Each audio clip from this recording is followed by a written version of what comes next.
창세기 45장 1절에서 15절 말씀. 요셉이 시종하는 자들 앞에서 그 정을 억제하지 못하여 소리질러 모든 사람을 자기에게서 물러가라 하고 그 형제들에게 자기를 알리니 그때 그와 함께한 다른 사람이 없었더라. 요셉이 큰 소리로 우니 애굽 사람에게 들리며 바로의 궁중에 들리더라. 요셉이 그 형들에게 이르되 나는 요셉이라. 내 아버지께서 아직 살아 계시니이까. 형들이 그 앞에서 놀라서 대답하지 못하더라. 요셉이 형들에게 이르되 내게로 가까이 오소서. 그들이 가까이 가니 이르되 나는 당신들의 아우 요셉이니 당신들이 애굽의 판자라. 당신들이 나를 이곳에 팔았다고 해서 근심하지 마소서. 한탄하지 마소서. 하나님이 생명을 구원하시려고 나를 당신들보다 먼저 보내셨나이다. 이 땅에 2년 동안 흉년이 들었으나 아직 5년은 밭가리도 못하고 추수도 못할지라. 하나님이 큰 구원으로 당신들의 생명을 보존하고 당신들의 후손을 세상에 두시려고 나를 당신들보다 먼저 보내셨나니 그런즉 나를 이리로 보낸 이는 당신들이 아니요 하나님이시라. 하나님이 나를 바로에게 아버지로 삼으시고 그 온 집의 주로 삼으시며 애굽 온 땅의 통치자로 삼으셨나이다. 당신들은 속히 아버지께로 올라가서 아뢰기를 아버지의 아들 요셉의 말에 하나님이 나를 애굽 전국의 주로 세우셨으니 지체 말고 내게로 내려오사 아버지의 아들들과 아버지의 손자들과 아버지의 양과 소와 모든 소유가 고센 땅에 머물며 나와 가깝게 하소서. 흉년이 아직 5해가 있으니 내가 거기서 아버지를 봉양하리이다. 아버지와 아버지의 가족과 아버지께 속한 모든 사람에게 부족함이 없도록 하겠나이다 하더라고 전하소서.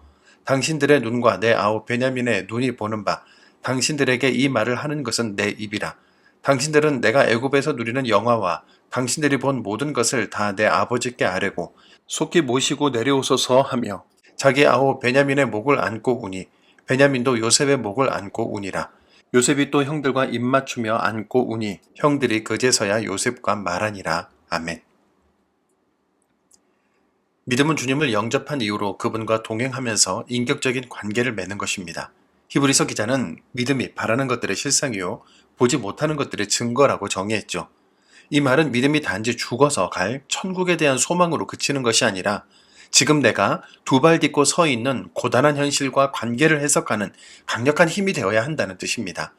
오늘 우리는 22년이라는 긴 세월 동안 억울한 노예 생활과 감옥 생활을 견뎌낸 요셉이 그 모든 시간을 원망과 회한으로만 낭비하지 않고 오히려 찬란한 승리로 바꾼 것을 살펴보고 있는데요. 오늘 본문에 담긴 요셉의 고백을 통해 우리 인생의 아픈 조각들을 다시 해석하는 은혜가 있기를 소망합니다. 요셉은 형들을 만나자마자 곧바로 자신을 밝히지 않았습니다. 은잔 사건을 통해 형들이 과거의 시기와 질투에서 벗어나 정말 변화되었는지 서로를 아끼는 사랑이 있는지 확인하고 싶었기 때문입니다. 마침내 유다가 막내 베냐민을 위해 자신의 목숨을 담보로 내놓는 모습을 보았을 때 요셉은 더 이상 억제하지 못하고 대성통곡하며 자기 정체를 밝힙니다. 나는 요셉입니다. 우리 아버지가 살아계십니까? 요셉의 입에서 터져나온 신앙 고백은 경이로움 그 자체인데요. 나를 이리로 보낸 이는 당신들이 아니요 하나님이시라. 22년 전 구덩이에 던져져 살려달라고 애원하던 동생을 노예로 팔아치웠던 형들의 비정한 얼굴을 요셉이 어찌 잊을 수 있겠습니까? 하지만 요셉은 그 상처에 매몰되지 않았습니다. 요셉은 자신의 고통을 하나님의 주권이라는 렌즈로 보았으며 하나님께서 큰 구원을 이루시고 가족들의 생명을 보존하시며 그 후손을 세상에 두시려고 자신을 형들보다 앞서 보내셨다는 확신을 갖게 되었습니다. 이것이 바로 인생을 믿음으로 해석한 사람의 모습이죠.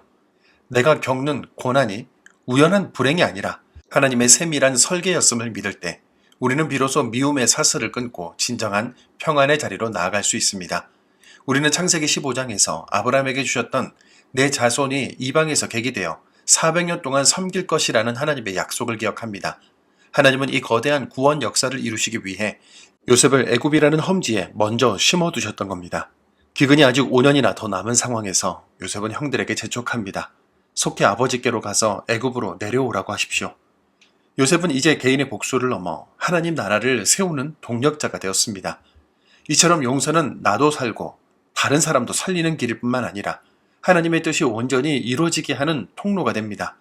요셉이 베냐민을 안고 울며 형들과 입맞추어 우는 그 장면은 22년 동안 막혀있던 불신과 죄책감의 담이 허물어지는 거룩한 화해의 축제로 보이지 않으십니까?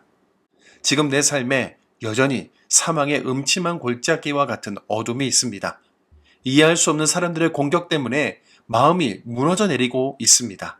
그러할지라도 오늘 요셉의 하나님을 바라봅시다. 하나님은 지금도 보이지 않는 손으로 우리 인생의 퍼즐들을 맞추고 계십니다.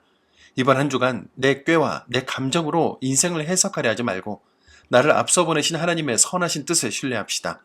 우리가 주님의 섭리 앞에 엎드릴 때 우리의 모든 눈물은 보석 같은 간증으로 변화될 것입니다. 역사와 생명의 주관자이신 하나님 아버지, 22년의 질곡 속에서도 주님을 향한 성실함을 잃지 않고 마침내 고난을 구원의 설계로 해석해낸 요셉의 믿음을 묵상하게 하시니 감사합니다. 우리는 작은 시련 앞에서도 쉽게 원망하고 나에게 상처 준 이들을 끝까지 미워하던 연약한 자들입니다. 주님, 이 시간 우리에게 요셉과 같은 성령의 안목을 허락하여 주옵소서. 나를 보낸 이는 당신들이 아니라 하나님이십니다 라고 고백했던 그 담대한 확신이 우리의 고백이 되게 하옵소서. 그래서 우리 삶에 꼬여버린 실타래와 아픈 기억들을 주님의 섭리 안에서 다시 해석하게 하옵소서. 합력하여 선을 이루시는 하나님을 신뢰하며 오늘 마주한 고난을 정금 같은 훈련의 기회로 삼기 원합니다. 우리를 통해 죽어가는 영혼들이 살아나는 생명의 역사가 일어나게 하여 주옵소서. 예수님의 이름으로 기도드립니다. 아멘.